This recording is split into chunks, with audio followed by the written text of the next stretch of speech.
Hey, what's up? My name is Andrew, and in this video, I'm going to be walking you through the advanced settings of our conversation AI bots. We can find this on our first screen whenever we're creating a conversation AI bot, and it's pretty straightforward, so let's dive right in. To get to our advanced settings, simply navigate to conversation AI through settings and then conversation AI, and then click the three dots on the right-hand side for the bot that you'd like to access the settings. Then on our first screen within bot settings, we can scroll down after we've configured the bot details, the support communication channels, and then we can access our advanced settings. Our first field is business name, and as you'll notice, this is not required because set by default is the location name of the account. Now, if you don't know what your location name is, navigate to your business profile, and then you can see under friendly business name, this is your location name.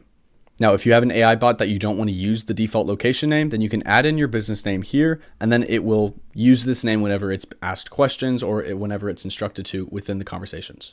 Underneath this, we have access to autopilot mode. This is where we can set a few different settings that are going to help our conversation AI manage conversations with people when it's set to autopilot. If you don't know if your conversation AI is set to autopilot, simply scroll up and select this bot status as autopilot. This is going to allow the bot to reply automatically based on its current trainings. So within our autopilot settings, we first have wait time before responding. Now, if you have a conversation AI bot that you need to respond quickly, you can set this as low as 1 second, and then it will respond immediately whenever you ask anything based on its current trainings. But if you have a bot that's going to be dealing with, let's say, outbound customers or inbound communications with people that maybe don't know it's an AI, it would be smart to increase this amount to maybe even a few minutes, so that way your conversation AI feels more human and isn't as much of a immediate response bot. Feel free to play with these settings and ask your users which feels best, whether they want a conversation AI bot that will respond faster or that will take a little bit more time so it feels a little bit more natural. Underneath this, we can manage our maximum messages that a bot can send in a conversation. We can set this as low as 1 and as high as 25. This setting is pretty straightforward. This is just going to designate exactly how many messages a bot can send back and forth with a customer before it'll time out. Keep in mind when it does time out, it'll simply deactivate and we can reactivate it from within the conversation manager. As a business owner that's used conversation AI, I can tell you that you'll get a lot of responses from individuals asking if it's an AI or not. So lowering this figure can help reduce the amount of responses that conversation AI will send back and forth to a customer. So that way you don't get people abusing your plan or sticking your conversation AI bot into a loop, which will give your customers a not so ideal experience. However, if you have a bot that's typically more used for FAQ, then setting this to the max at 25 should be good. The last setting we have is send bot to sleep whenever I send a message manually or through a workflow.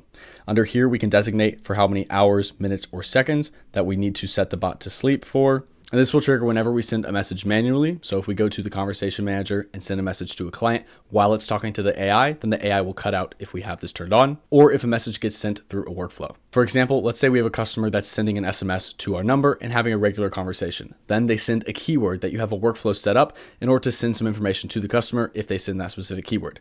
We would want to have this turned on so that way the customer can receive their information and be navigated into that workflow rather than still having that conversation with the AI bot. This can also be really helpful if you have autopilot set up for SMSs, Facebook, Instagram messages on your own personal account and you have AI responding to them. Typically, you'll have lots of scenarios where you'll want to engage with the contact instead of having the AI talk to them, especially if you're actually available. Autopilot is great for when you're not able to have a manual conversation with a contact, but when you are available, you want to make sure you can step in and have conversation AI stop responding. This figure here just designates for how long you want the conversation AI to be asleep after it goes to sleep. This figure here just designates how long you want the conversation AI to go to sleep after you have sent a message manually or through a workflow. And the max that we can set this to is 48 hours. The last part of the advanced settings is pricing. We can obviously upgrade to the unlimited AI employee plan here, which will give us access to unlimited AI messages. And this can be really helpful if you're typically sending a lot of volume through your conversation AI bots, or maybe if you're managing lots of them. If you're not, then you'll be on the current plan, which is 2 cents per response. And of course, when you're done managing all of your advanced settings, you can go ahead and click save, and then you will be good to go. This has been a quick overview of the advanced settings of conversation AI. If you have any questions, feel free to refer to the help doc. And as always, thank you so much for watching.